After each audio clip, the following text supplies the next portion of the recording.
Hi, happy Wednesday. I just thought I'd have a quick ramble while I've got the chance, and there's a lot of things that I want to ramble about. I've written a few things down and whatnot, so I might just try and focus on one thing at a time and just do smaller videos instead of one humongous ramble. But again, it doesn't even matter.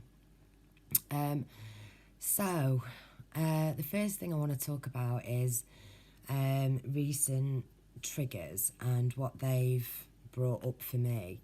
And I've spoken about this loads of times, and I sometimes feel really embarrassed about it, but I have to own it. And so it's my previous programming of meeting fire with fire. And as I've thought back more on it and things, it's kind of obvious to me where that sort of reactivity programming came in during childhood, certain situations between my parents and, whatever situations where I felt threatened. So I pinpointed it down. I'm not going to bother going into the details because I just did a video about it just now, and when I listen back, I'm like, why are you doing this? Like, why are you? I don't need to explain the ins and outs of my boring 3D drama, but basically there's just been a little bit of drama with a neighbour next door. Unfairness, and he's just been projecting his small man syndrome, angry little nasty bullshit, and he's done it on me and he's done it on the kid's dad as well. And I've not been faced with such aggression for a while. I've not, and ordinarily I would give exactly what I gave back because of my childhood. And so I think it boils down to feeling like I needed to protect my mum, on some level, on many levels really. I'm struggling here because I don't want to demonise my dad, you see. It's like I have acknowledged, every part of our relationship and his behaviour since the moment I was born, and I've acknowledged certain things, I've released certain things, so it's like people do and can change, but there's always still, threads and or thick ropes, in certain people's cases of things left. And so when my when my dad was threatening, when I was a kid, whatever the behaviour was, ordinarily alcohol was involved, I would be even more threatening. I was like a feral little kid, and if I saw anything, going wrong, for example, tempers flaring, nastiness, arguments, whatever, fights, whatever kind of thing, I would just go feral and wild until they stopped, however I needed to do it. And so I've always had this within me, which I've spoken about before, this internal rage and injustice, rage at injustice in any sort of form. And it's run through my veins thickly like my whole life, and I've always been like an intervener. So if I ever saw anything going wrong or whatever, I'd stick my nose in and I'd try and stop it or sort it out or whatever. Along my path of self-reflection, I realised that there was part of me that was enjoying my own explosion, and it was just sort of wrapped up in the greater good. And so it was really sort of synchronistic yesterday because I've not been watching too much stuff. I've been quite heavily trying to focus on releasing my own densities for the last couple of weeks, really. But I watched a video by Tobias Lars, which I'm going to attach down beneath, and he was talking about societies, how the heart has been hijacked, and how easy it is to turn wanting to help into violence, how that sort of slope happens. And he used, like social justice warriors or Antifa as examples, amongst others. And please watch his little 20-minute chat if you if you resonate with going through any of this sort of struggles at the moment. What was my point? Yeah, I think my point was, that it's kind of like, that's what my programming was. It's like, I find that my energy journey is more about controlling and containing energy within me, which is emotions and feels and perceptions and scenarios, and understanding that I don't have to hold it in there anymore, no matter where it's coming from. I don't have to take that nastiness, that aggression. Basically, the guy, I don't know if I've just said this, fucking hell, the guy next door was shouting in my face. I'm going to sneeze.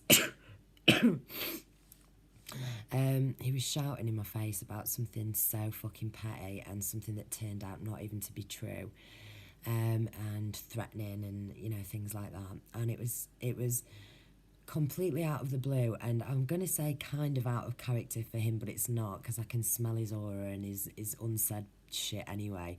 So it was only a matter of time before it projected. And I've heard him do it to his own family, so it doesn't shock me too much. But usually he's a bit meek, and he's yeah. So, and then he shouted at the kid's dad, and oh my gosh, so we've had a bit of drama, and I've been in some energetic, atmospheric bullshittery where I've kind of felt like, I don't know, closed in on, kind of, which doesn't help in my particular environment now, but again, this is things that I'm working through. But yeah, fucking hell, where's my notes gone? What was I talking about? Tobias Laws, hijacking of the heart. Yeah, so I was kind of acknowledging where it came from that needed me, and it was sort of like protecting my mum or myself or my brother in what I perceived was a dangerous situation growing up. And so I have a really big trigger when it's not just men, but it's more so men. When men are appearing to be aggressive or threatening to someone more vulnerable than their self. So it could be someone older, it could be a child, it could be a woman, whatever. It's something that really fucking, my programming to deal with that situation is to be more aggressive, to be more, to mirror, but to overwhelm. And so I found it interesting that when he came over and he was shouting in my face, I was calm as can be, cool as ice, not cold as ice. I was chill, I was cool. Inside my heart was like that, but what I said was quite good. And so I thought that was it, but it continued again the next day. He was aggressive at the kid's dad, and then I felt myself building. I felt like I saw something shoot down there then. I felt like I could feel something building within me. Sorry, this is a complete fucking bullshit ramble. And it was this aggression.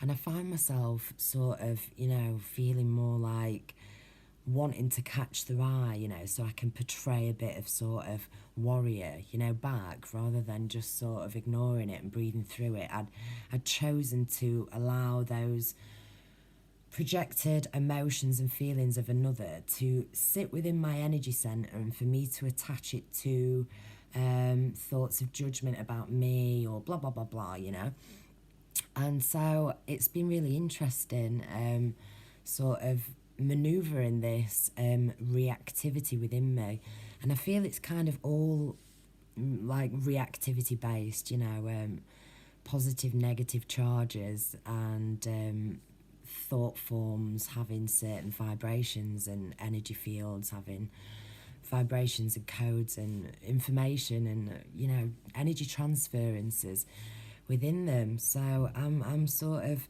it's been all about mastering this and realising that whatever I'm holding inside, I needn't do. So if, you know, I can choose to change it. It's easier said than fucking done, you know. I've spent most of the last 2 weeks, like, you know, crying tears that I don't even know, just feeling such profound sadness and sort of like loneliness and all types of different things. And but rage has cropped up in the last day, and I've not had it for months and months and months, but I felt myself like, if he knocks on my door now, like, I feel bad for him. And at the same time, my higher self is trying to communicate and being like, you know, no, no, no, no. And as yet, I've not done anything. And now I've spoken about it, and I'm going to, you know, actively try and do something productive with conscious breath and meditation to dig deeper into this aspect of myself, which is, again, I feel like it is connected to the root chakra down there. And this warrior, this sort of warrior part in me.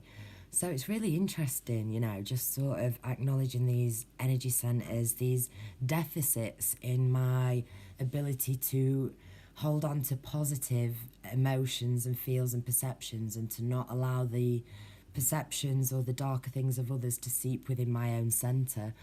And so obviously you have to take responsibility for yourself. So it's everything you're listening to, as well as, you know, everything. And I'm going to attach another video which I found super fucking useful, which I've just watched.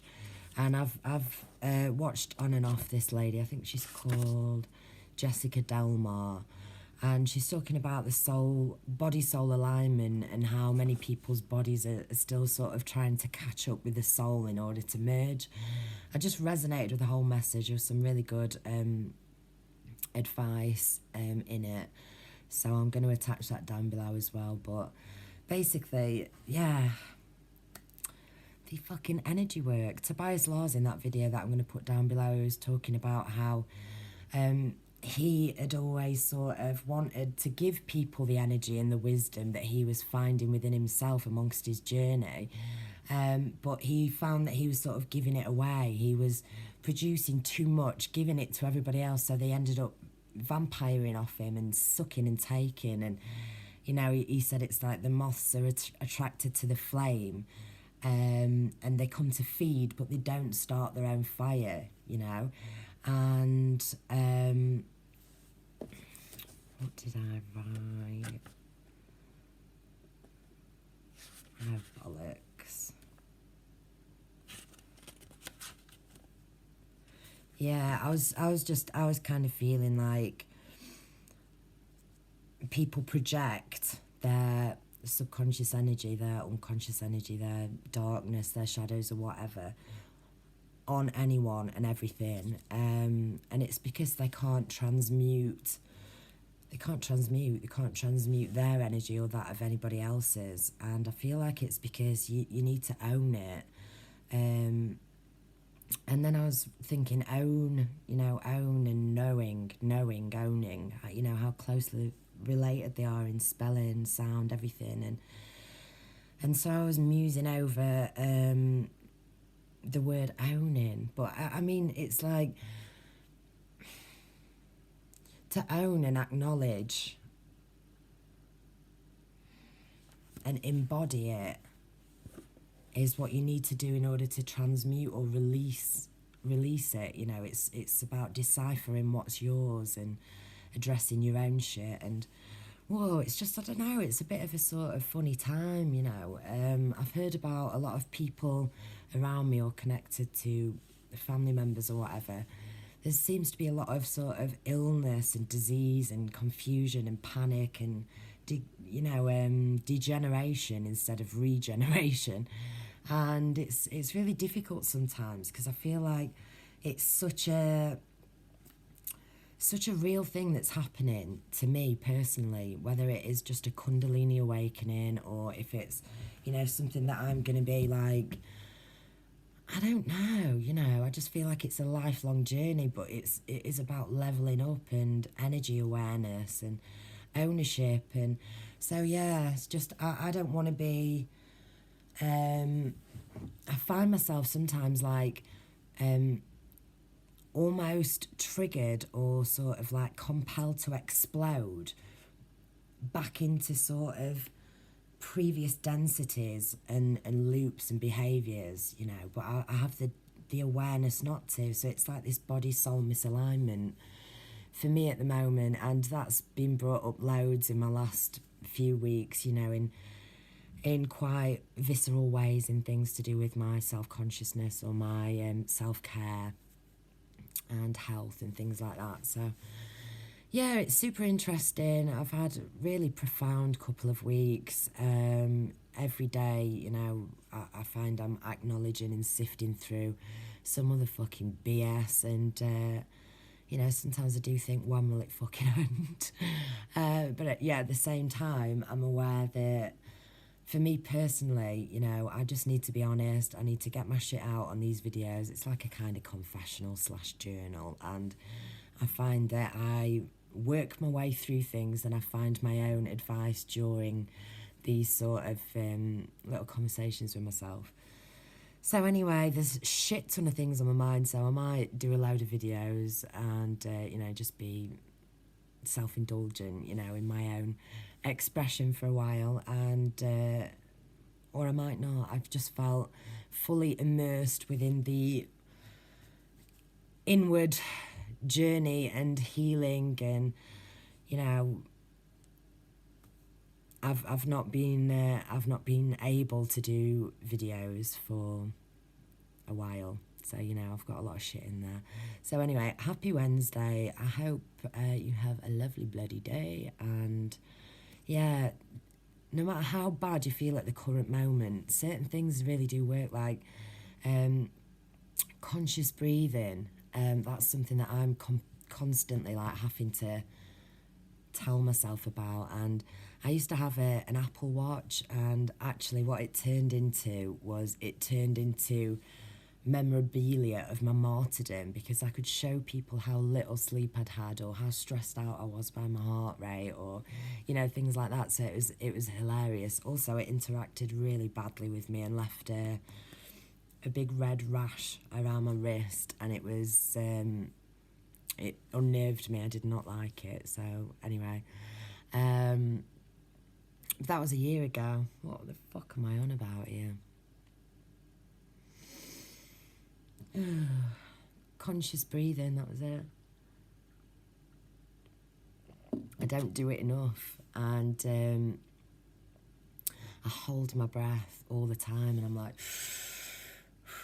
you know, I really, shit, battery's draining. I really do have to be careful not to stop the bodily functions, you know, breathing, and just being that conscious observer. I need to merge with the body, and what's been putting me off is my sort of idea of perfectionism, and how that is so extreme opposite to me at the moment in terms of healthy living and better choices. You know, I do improve slowly, but I have way far to go, and so it can be intimidating and off-putting. You know, it's like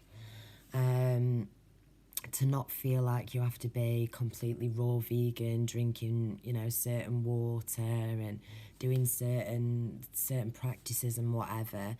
And these are things that I am sure will come to me throughout my journey, because I resonate with the idea of them and things like that. So I'm trying to be gentle and to take baby steps towards that change in my physicalness.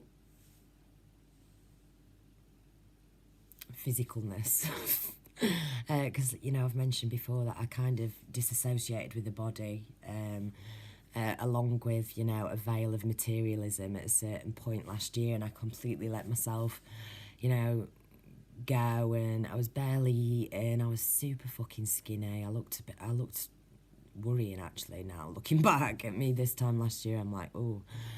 But, you know, I don't want to be I don't want to ignore it for my own cognitive dissonance, you know, about how I'm treating myself. But at the same time, I don't want to be like, you know, one of those people that's paranoid or scared about enjoying things because they feel there's guilt or sin attached to him. You know, this is a big thing that I'm mulling through at the moment, to do with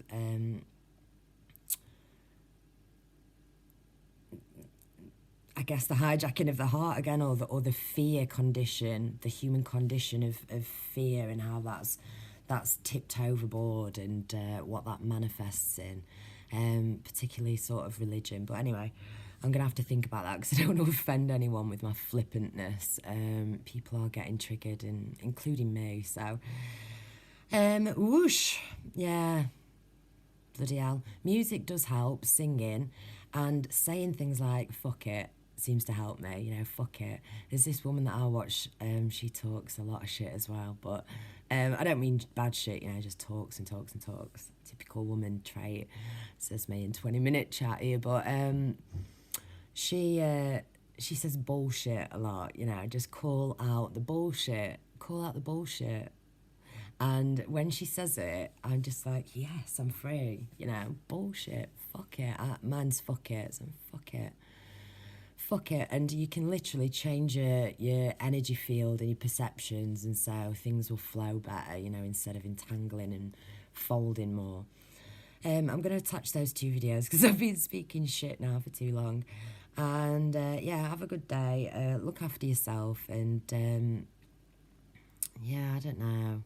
Do things that suit you, and be gentle, and imagine yourself as a little tiny kid that you want to please, you want to look after, and remember what's important in life, no matter what other people think, you know. Invisible parking spots are not important to me. I'm slipping in a little bit of, you know, the drama with next door. It's so petty and ridiculous. You have to find the fucking humour in things sometimes. Oh, God. Anyway, right, I'm off. Fucking hell. Bye.